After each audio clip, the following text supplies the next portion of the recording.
ओम गणेशाय नमः। सूत जी कहते हैं, श्री कृष्ण ने अपने समृद्ध आनर्त देश में पहुंचकर वहां के लोगों की विरह वेदना बहुत कुछ शांत करते हुए अपना श्रेष्ठ पांचजन्य नामक शंख बजाया। भगवान के होठों की लाली से लाल हुआ वह श्वेत वर्ण का शंख बजते समय उनके कर कमलों में ऐसा शोभायमान हुआ जैसे लाल रंग के कमलों पर बैठकर कोई राजहंस उच्च स्वर से मधुर गान कर रहा हो। भगवान के शंख की वह ध्वनि संसार के भय को भयभीत करने वाली है। उसे सुनकर सारी प्रजा अपने स्वामी श्री कृष्ण के दर्शन की लालसा से नगर के बाहर निकल आई। भगवान श्री कृष्ण आत्माराम हैं।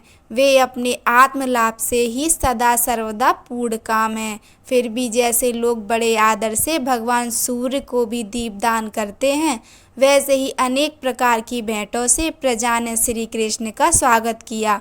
सबके मुख कमल प्रेम से खिल उठे। वे हर्ष गदगद वाणी से सबके सुहृद और संरक्षक भगवान श्री कृष्ण की ठीक वैसे ही स्तुति करने लगे जैसे बालक अपने पिता से अपनी तोतली बोली में बातें करते हैं। स्वामिन, हम आपके उन चरण कमलों को सदा सर्वदा प्रणाम करते हैं जिनकी वंदना ब्रह्मा, शंकर और इंद्र तक करते हैं, जो इस संसार में परम कल्याण चाहने वाले के लिए सर्वोत्तम आश्रय हैं, जिनकी शरण ले लेने पर परम समर्थ काल भी एक बाल तक बांका नहीं कर सकता। विश्वभावन, आप ही हमारे माता, सुहृद, स्वामी और पिता हैं। आप ही हमारे सद्गुरु और परम आराध्य देव हैं। आपके चरणों की सेवा से हम कृतार्थ हो रहे हैं। आप ही हमारा कल्याण करें। आहा, हम आपको पाकर सनाथ हो गए, क्योंकि आपके सर्व सौंदर्य सार अनुपम रूप का हम दर्शन करते रहते हैं। कितना सुंदर मुख है, प्रेम पूर्ण मुस्कान से स्निग्ध चितवन, यह दर्शन तो देवताओं के लिए भी दुर्लभ है।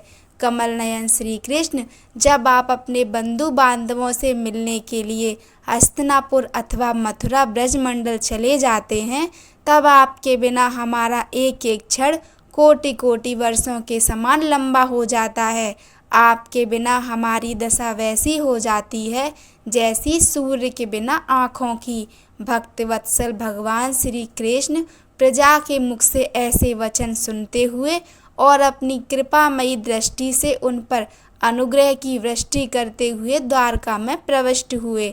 जैसे नाग अपनी नगरी भोगवती पातालपुरी की रक्षा करते हैं, वैसे ही भगवान की वह द्वारकापुरी भी मधु, भोज, दशहर, अहर, कुकर, अंधक और वृषणिवंशी यादवों से, जिनके पराक्रम की तुलना और किसी से भी नहीं की जा सकती, सुरक्षित थी। वह पुरी समस्त ऋतुओं के संपूर्ण वैभव से संपन्न एवं पवित्र वृक्षों लताओं के कुंजों से युक्त थी। स्थान स्थान पर फलों से पूर्ण उद्यान, पुष्प वाटिकाएं एवं क्रीड़ावन थे। बीच बीच में कमल युक्त सरोवर नगर की शोभा बढ़ा रहे थे। नगर के फाटकों, महल के दरवाजों और सड़कों पर भगवान के स्वागतार्थ बंधनवारें लगाई गई थीं। चारों ओर चित्र विचित्र ध्वजा पताकाएं फहरा रही थीं, जिनसे उन स्थानों पर घाम का कोई प्रभाव नहीं पड़ता था। उसके राजमार्ग, अनान सड़कें, बाजार और चौक झाड़ बुहार कर सुगंधित जल से सींच दिए गए थे और भगवान के स्वागत के लिए बरसाए हुए फल, फूल, अक्षत, अंकर चारों ओर बिखरे हुए थे। घरों के प्रत्येक द्वार पर दही, अक्षत, फल, ईख, जल से भरे हुए कलश, उपहार की वस्तुएं और धूप दीप आदि सजा दिए गए थे। उदार शिरोमणि वसुदेव, अक्रूर, उग्रसेन, अद्भुत पराक्रमी बलराम, प्रद्युम्न, चारुदेश्वर और जामवती नंदन शाम ने जब यह सुना कि हमारे प्रियतम भगवान श्री कृष्ण आ रहे हैं, तब उनके मन में इतना आनंद उमड़ा कि उन लोगों ने अपने सभी आवश्यक कार्य, सोना, बैठना और भोजन आदि छोड़ दिए। प्रेम के आवेग से उनका हृदय उछलने लगा। वे मंगल शकुन के लिए एक गजराज को आगे करके और मांगलिक सामग्रियों से सुसज्जित ब्राह्मणों को साथ लेकर चले। शंख और तुरही आदि बाजे बजने लगे और वेद ध्वनि होने लगी। वे सब हर्षित होकर रथों पर सवार हुए और बड़ी आदर बुद्धि से भगवान की अगवानी करने चले। साथ ही भगवान श्री कृष्ण के दर्शन के लिए उत्सुक सैकड़ों श्रेष्ठ वारंगनाएं, जिनके मुख कपोलों पर चमचमाते हुए कुंडलों की कांति पड़ने से बड़े सुंदर दिखते थे, पालकियों पर चढ़कर भगवान की आगवानी के लिए चलीं। बहुत से नट, नाचने वाले, गाने वाले, विरध बखानने वाले, सूत, मागध और बंदीजन भगवान श्री कृष्ण के अद्भुत चरित्रों का गायन करते हुए चले। भगवान श्री कृष्ण ने बंधु बांधवों, नागरिकों और सेवकों से उनकी योग्यता के अनुसार अलग अलग मिलकर सबका सम्मान किया। किसी को सिर झुकाकर प्रणाम किया, किसी को वाणी से अभिवादन किया, किसी को हृदय से लगाया, किसी से हाथ मिलाया, किसी की ओर देखकर मुस्कुरा भर दिया और किसी को केवल प्रेम भरी दृष्टि से देख लिया। जिसकी जो इच्छा थी उसे वही वरदान दिया। इस प्रकार चांडाल पर्यंत सबको संतुष्ट करके गुरुजन, सपत्नीक, ब्राह्मण और वृद्धों का तथा दूसरे लोगों का भी आशीर्वाद ग्रहण करते एवं बंदीजनों से विरुदावली सुनते हुए सबके साथ भगवान श्री कृष्ण नगर में प्रवेश किया। सौनक जी, जिस समय भगवान राजमार्ग से जा रहे थे उस समय द्वारका की कुल कामनियां भगवान के दर्शन को ही परमानंद मानकर अपनी अपनी अटारियों पर चढ़ गईं। भगवान का वक्ष स्थल मूर्तिमान सौंदर्य लक्ष्मी का निवास स्थान है। उनका मुखारबिंद नेत्रों के द्वारा पान करने के लिए सौंदर्य सुधा से भरा हुआ पात्र है। उनकी भुजाएं लोकपालों को भी शक्ति देने वाली हैं। उनके चरण कमल भक्त परमहंसों के आश्रय हैं। उनके अंग अंग शोभा के धाम हैं।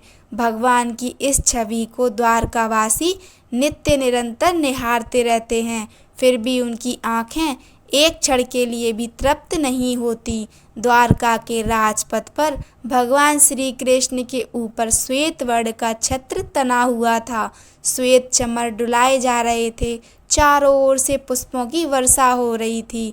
वे पीतांबर और वनमाला धारण किए हुए थे। इस समय वे ऐसे शोभायमान हुए मानो श्याम मेघ के एक ही साथ सूर्य, चंद्रमा, इंद्रधनुष और बिजली से शोभायमान हों। भगवान सबसे पहले अपने माता पिता के महल में गए। वहां उन्होंने बड़े आनंद से देवकी आदि सातों माताओं को चरणों पर सिर रखकर प्रणाम किया और माताओं ने उन्हें अपने हृदय से लगाकर गोद में बैठा लिया। स्नेह के कारण उनके स्तनों से दूध की धारा बहने लगी।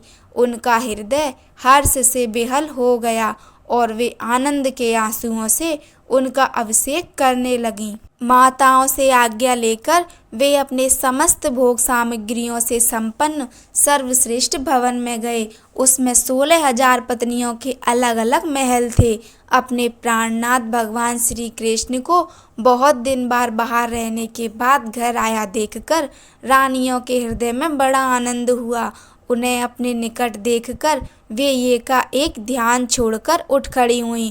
उन्होंने केवल आसन को ही नहीं बल्कि उन नियमों को भी त्याग दिया जिन्हें उन्होंने पति के प्रवासी होने पर ग्रहण किया था। उस समय उनके मुख और नेत्रों में लज्जा छा गई। भगवान के प्रति उनका भाव बड़ा ही गंभीर था। उन्होंने पहले मन ही मन, फिर नेत्रों के द्वारा और तत्पश्चात पुत्रों के बहाने शरीर से उनका आलिंगन किया। सौनक जी, उस समय उनके नेत्रों में जो प्रेम के आंसू छलक आए थे उन्हें संकोचवश उन्होंने बहुत रोका, फिर भी व्यवस्था के कारण वे ढलक ही गए। यद्यपि भगवान श्री कृष्ण एकांत में सर्वदा ही उनके पास रहते थे, तथापि उनके चरण कमल उन्हें पद पद पर नए नए जान पड़ते। भला स्वभाव से ही चंचल लक्ष्मी, जिन्हें एक क्षण के लिए भी कभी नहीं छोड़ती, उनकी सन्निधि से किस स्त्री को तृप्ति हो सकती है।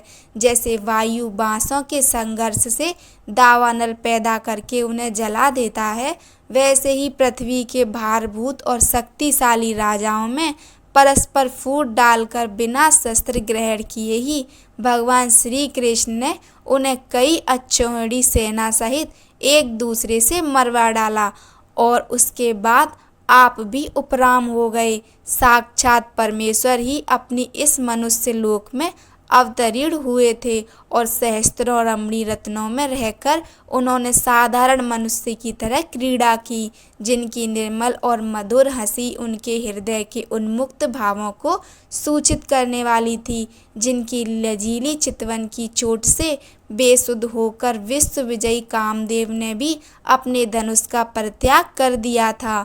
वे कमनीय कामनियाँ अपने काम विलासों से जिनके मन में तनिक भी क्षोभ नहीं पैदा कर सकी, उन असंग भगवान श्री कृष्ण को संसार के लोग अपने ही समान कर्म करते देखकर आसक्त मनुष्य समझते हैं। यह उनकी मूर्खता है। यही तो भगवान की भगवत्ता है कि वे प्रकृति में स्थित होकर भी उसके गुणों से कभी लिप्त नहीं होते। जैसे भगवान की शरणागत बुद्धि अपने में रहने वाले प्राकृतिक गुणों से लिप्त नहीं होती, वे मूढ़ स्त्रियां भी श्री कृष्ण को अपना एकांत से भी स्त्री परायण भक्ति समझ बैठी थीं, क्योंकि वे अपने स्वामी के ऐश्वर्य को नहीं जानती थीं। ठीक वैसे ही जैसे अहंकार की वृत्तियां ईश्वर को अपने धर्म से युक्त मानती हैं। कथा अच्छी लगी हो तो लाइक कीजिए, चैनल को सब्सक्राइब कीजिए। धन्यवाद।